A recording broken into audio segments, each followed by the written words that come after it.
Good morning students, कैसे हैं। मैं शारदा प्रसाद, आपका बायोलॉजी टीचर। आज हम अगला टॉपिक पढ़ेंगे, जायांग या स्त्री जननांग।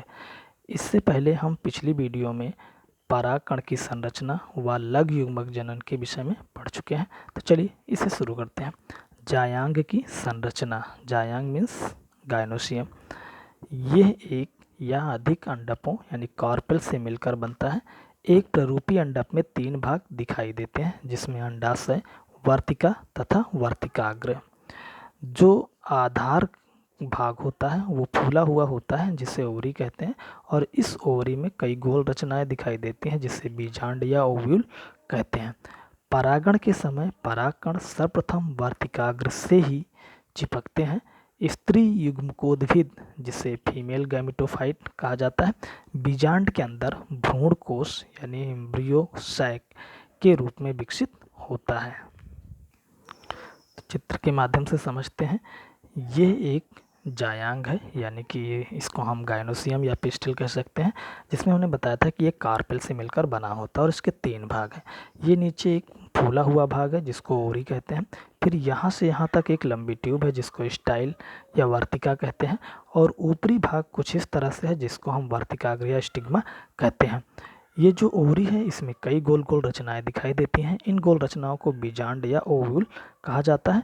और ये जो पूरा ओवरी, स्टाइल और स्टिग्मा जो है जिस पार्ट पर रखा हुआ होता है उसको हम क्या कहते हैं, थैलेमस कहते हैं। अगला टॉपिक है बीजांड या गुर बीजाणु धानी। ओव्यूलार मेगास्पोरेंजियम। पूर्ण विकसित बीजांड का अनुदैर्ध्य काटने पर यह एक बीजांड व्रत यानी फ्यूनिकल द्वारा बीजांडसन यानी प्लासेंटा से जुड़ा हुआ दिखाई देता है। तो यहाँ पे इम्पॉर्टेंट चीज़ ये है कि जो वर्ड्स हैं उसको अच्छे से आप लोग ध्यान दीजिए। इसमें हिंदी और इंग्लिश वर्ड्स दोनों को समझना जरूरी है।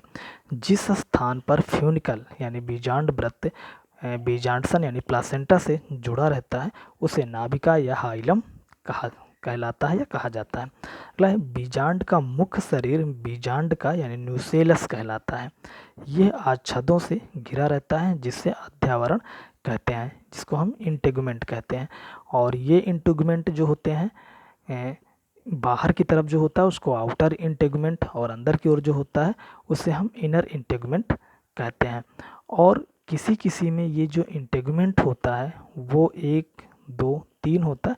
उसके आधार पर हम जो बीजांड होते हैं उनको अगर एक इंटेगुमेंट है तो उसको हम यूनिटेगमिक कहते हैं, 2 हैं तो बाईटेगमिक कहते हैं, या नहीं है तो उसे हम एटेगमिक कहते हैं। अगला है कि यहाँ पे न्यूसेलस का आधार जहाँ से अध्यावरण निकलते हैं निभाग यानी चलजा कहलाता है। अध्यावरण के आधार पर एक छोटा सा छिद्र होता है जिसे बीजांड द्वार या माइक्रोपाइल कहते हैं। न्यूसेलस तथा माइक्रोपाइल के मध्य एक अंडाकार रचना होती है जिसे भ्रूण कोश कहते हैं, जो फीमेल गैमेटोफाइट को प्रदर्शित करता है। तो इस चीज़ को हम लोग डायग्राम से समझते हैं। तो यहाँ पे एक प्रारूपी बीजांड का लंबवत सेक्शन काटा गया है यानी अनुदैर्ध्य काट। तो इसमें हम लोग ध्यान से समझते हैं। सबसे पहले हम देखते हैं कि यहाँ पर जो नीचे संरचना दी गई कुछ इस तरह से, ये जो भाग है इसको हम फ्यूनिकल कहते हैं। और फ्यूनिकल के बीच में ये एक संरचना है, इस संरचना को हम क्या कहते हैं, वस्कुलर बंडल कहते हैं, जिसमें जाइलम और फ्लोएम से बना होता है।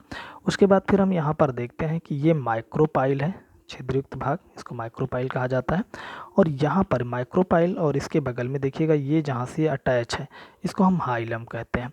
उसके बाद अगर हम ऊपर की बात करें तो ये जो पोर्शन होता है उसको चलैजा कहा जाता है। उसके ठीक वाला हिस्सा जो बहुत बड़ा एरिया होता है उसको हम न्यूसेलस कहते हैं। और उसके बाद ये लिखा है इंटेगुमेंट्स, यानी कि ये आवरण होते हैं, अध्यावरण जिसको कहा जाता है। तो यहाँ पे 2 आप समझ सकते हैं, ये एक है तो इसको हम आउटर इंटेगुमेंट, और अंदर की तरफ जो है उसको हम इनर इंटेगुमेंट कहते हैं। उसके बाद अगर आप ध्यान से देखें तो न्यूसेलस और माइक्रोपाइल के बीच में एक अंडाकार भाग है जिसको हम एम्ब्रियो सैक कहते हैं। और इस एम्ब्रियो सैक में न्यूक्लियस है जिसमें उनके अलग अलग नाम दिए गए। तो यहाँ पे हम देख सकते हैं ये एम्ब्रियो सैक है, ये इसको अलग से दिखाया गया है, जिसमें एम्ब्रियो सैक में ऊपर की ओर 3 सेल बने हैं, देख सकते हैं, जिनको एंटीपोडल सेल कहा जाता है। और बीच में 2 सेल बने हैं जिनको पोलर न्यूक्लियाई कहा जाता है, और नीचे की ओर 3 बने हैं जिसमें ऊपर वाली जो है उसको एग सेल और 2 बगल में है इनको सिनर्गेट्स, या इनको सामूहिक रूप से एग ऑपरेटस कहा जाता है। तो ये एक प्रारूपी बीजांड का लंबवत काट है और उसमें बने एक जो एम्ब्रियो सैक है उसकी एक संरचना है। ग्रहाकार बीजांड के अनुदैर्ध्य काट का नामांकित चित्र बनाइए।